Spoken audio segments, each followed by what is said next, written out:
வணக்கம். இந்த மார்க்கெட் சைடுலாம் போனீங்கன்னா நம்ம ஊர்ல காய்கறி கடை அப்படின்னு போட்டிருப்பாங்க. அது என்ன காய்கறி கடை? கறினா மீட்டு தானே. அங்க மீட்டு விற்கிறது இல்லையே அப்படின்னு பாத்தீங்கன்னா, பல வருடங்களுக்கு முன்னாடி, பல நூற்றாண்டுகளுக்கு முன்னாடி நம்ம மிளகை தான் காரத்துக்கு உபயோகப்படுத்தினோம்.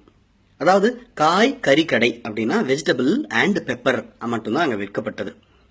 ஏன் இந்த பெப்பர் நம்மளை விட்டு போச்சு அப்படிங்கறத பார்க்கலாமே.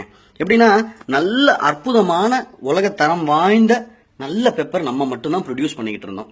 நம்ம கிட்டே இருந்து தான் ஐரோப்பிய நாடுகளுக்கு, அந்த மன்னர்களுக்கே அங்கேருந்து நம்ம கிட்டே இருந்து தான் போகுது. அப்போ நடுவுல ஏதோ ஒரு ட்ரேடர் என்ன பண்ணிருக்கான், இல்ல உனக்கு இதை விளைய வைக்க தெரியாதுன்னு எனக்கு தெரியும், எங்கேருந்து வருதுன்னு எனக்கு தான் தெரியும், அதனால நான் சொல்றதுதான் ரேட்டுன்னு ஏதோ சொல்லிட்டானா. என்ன கதைன்னு தெரியல, உள்ள பாலிடிக்ஸ். அதுல கடுப்பான ஐரோப்பிய மன்னர்கள், கிளம்புடா, யாரையாவது போய் அனுப்பி இந்தியா எங்க இருக்குங்கிறத கண்டுபிடி, டைரக்டா நம்மளே மிளக கொள்முதல் பண்றோம் அப்படிங்கிற மாதிரி ஒரு ஆர்டரை கொடுத்துட்டாங்க. நிறைய பேர் கிளம்புறாங்க. பட் வாஸ்கோட காமா மட்டும்தான் வராரு. வந்தவன் சும்மா இல்லாம இருக்கிற மிளகெல்லாம் கொண்டு நான் வாங்கிக்கிறேன் நல்ல ரேட்டுக்குங்கிற மாதிரி சொன்னோம். நம்ம ஆளுங்களுக்கும் ஒரே சந்தோஷம், ஆஹா நல்ல ரேட்டு கிடைக்குதே அப்படின்னு சொல்லி எல்லா மிளகையும் கொடுத்து விடும் போது நமக்கு காரத்துக்கு என்ன பண்ணுதுன்னு தெரியாத நேரத்துல டேக் திஸ் சில்லி அப்படிங்கிற மாதிரி இன்ட்ரடியூஸ் பண்றாங்க இந்த சில்லிய. இப்போ தோனி அவர்கள் கேப்டன்சில இருந்து ரிட்டையர் ஆயிட்டாரு. சோ தோனியாக கோழியை நீங்க நினைச்சுக்கோங்க அப்படின்னு சொல்றாங்கல்ல, அதாவது தோனியாய் கோழியை நினைச்சுக்கலாம். அந்த மாதிரி மிளகாக இந்த சில்லியை நீங்க வச்சுக்கோங்க, அதாவது மிளகாய் இந்த சில்லியை வச்சுக்கோங்கிறது தான் மிளகாய்ங்கிற பேர் வந்தது காரணமே. அதுக்கு பர்ஃபெக்டான தமிழ் பேர் என்னன்னு எனக்கு தெரியல, நான் கொஞ்சம் ரிசர்ச் பண்ண ஒன்றும் செட் ஆகல. ஸோ இப்படிதான் நம்ம கிட்ட பிளாஷியான விஷயம் எதையா உன்னை காமிச்சிட்டு சூப்பரான பாரம்பரியமான விஷயத்த காலங்காலமான நம்ம கிட்ட இருந்து எடுத்துட்டு போயிட்டு இருக்காங்க.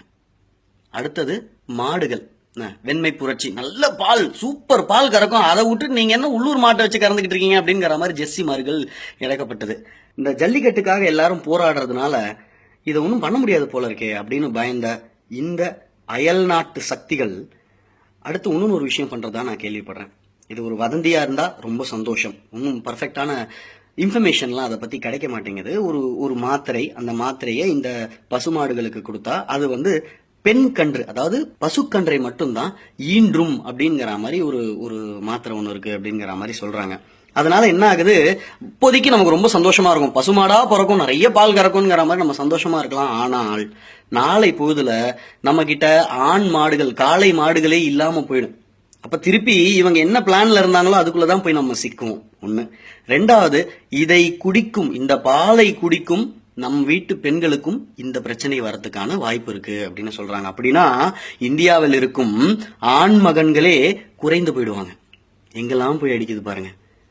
அதுக்கப்புறம் இப்போ நாய்கள், நீங்க இத நோட்டீஸ் பண்ணிருப்பீங்களான்னு தெரியல, கொஞ்சம் கொஞ்சமா வேட்டை நாய்களா கோயம்புத்தூர் பொள்ளாச்சி பக்கம் இருந்தது, திருநெல்வேலி பக்கம் இருந்த அந்த வேட்டை நாய்களை கூட மாற்றிட்டு லேப்ரடார் யூஸ் பண்ண ஆரம்பிச்சிட்டாங்க. சீம நாய் அப்படிங்கிறதுல ஏதோ ஒரு பெருமை இவங்களுக்கு. ஆனா கன்னி, கொம்பை, சிப்பிப்பாறை, இந்த நாயெல்லாம் இப்போ பிரீட் ரொம்ப கம்மியாயிருச்சு. இங்க ஒரு ஹஸ்பண்ட்ரி ஒன்று இருந்தது சைதாப்பேட்டையில, அதாவது நாய்கள், நாட்டு நாய்கள் இனவிருத்திக்கு அங்க பண்ணிட்டு இருந்தாங்க. அது பயங்கர அசுத்தமா இருக்கு, அங்க சரியாவே பாத்துக்க மாட்டேங்கிறாங்க, பாவம் அந்த நாய்கள்ங்கிற மாதிரி என்னெல்லாமோ காரணம் சொல்லி மூட வேண்டிய ஒரு சிச்சுவேஷன்ல இருக்கு. அட அதையே மூடுறீங்க, நல்லா பாத்துக்கிறேன்னு சொல்லுங்களேன் என்ன. அப்ப அடுத்து நம்மளோட நாய்கள், நாட்டு நாய்களையும் காலி பண்ணிட்டு இருக்காங்க.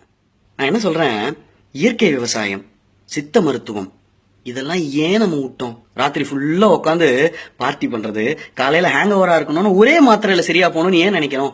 ஒரு அரை மணி நேரம் ஸ்பெண்ட் பண்ணி நிறைய தண்ணி குடிப்போமே. மாசம் ஃபுல்லா சாப்பிட்ட ஐஸ்கிரீம்ல பிடிச்ச ஜலதோஷத்துக்கு ஒரே மாத்திரையில தீர்வு காணணும்னு ஏன் நினைக்கணும்? அதுல என்ன நியாயம் இருக்கு? சித்த மருத்துவம் கொஞ்சம் ஸ்லோவா தான் இருக்கும், ஆனா பர்ஃபெக்டா எல்லாத்தையும் சரி பண்ணி கொடுக்கும், நோயை ஒழிக்கும். இந்த இங்கிலீஷ் மெடிசன் மாதிரி சாப்பிட்டோன்னா அமுக்கி அமுக்கி அமுக்கி அமுக்கி நம்மள அப்படியே ஒரு நோய் கிடங்கா மாத்திராது. உயிர்கொல்லி நோய்களுக்கெல்லாம் மருந்து கண்டுபிடிச்சிட்டு இருக்காங்களே, ஏன் இந்த சுகருக்கும் பிபிக்கும் ஒரு நல்ல மருந்தா கண்டுபிடிக்கலாமே? ஏன் வாழ்க்கை ஃபுல்லா மருந்து சாப்பிடணும்? கண்டே பிடிக்க மாட்டாங்க. ஏன்னா அத்தனை பேருக்கு இருக்கு. அது ஒரு கண்டினியூஸ் பிசினஸ் ப்ராசஸ். மொத்தமா இதை சாப்பிட்டீங்கன்னா சரியா போயிடும்னு கண்டுபிடிச்சிட்டீங்கன்னா அதுக்கப்புறம் இந்த பிசினஸ் என்னத்துக்காகுது இல்லையா? 3 விஷயம் பேசியிருக்கோம். 1, மிளகு நம்ம கையை விட்டு போனது. 2, நாட்டு மாடுகள் நம்ம கையை விட்டு போயிட்டு இருக்கு. அடுத்தது நாட்டு நாய்கள் போயிடும். அடுத்து அவங்க டார்கெட் அதுதான். இதே மாதிரியே நாட்டு மருந்தும் நம்மளை விட்டு போயிடக்கூடாது. அது ரொம்ப இம்பார்ட்டன்ட். கொஞ்சம் யோசிச்சு பாருங்க. நாட்டு மாடுகளுக்காக கவலைப்படுறோம், நாட்டு நாய்களுக்காக கவலைப்படுறோம், நாட்டு மருந்துக்காக ஏன் கவலைப்பட மாட்டேங்கிறோம்? தெரிஞ்சவங்க கிட்ட எல்லாம் கொஞ்சம் இதை பத்தி பேசுங்க. கொஞ்சம் ஏதாவது புக்ஸ் எல்லாம் ரெஃபர் பண்ணுங்க. தமிழர் திருநாள் நல்வாழ்த்துக்கள்.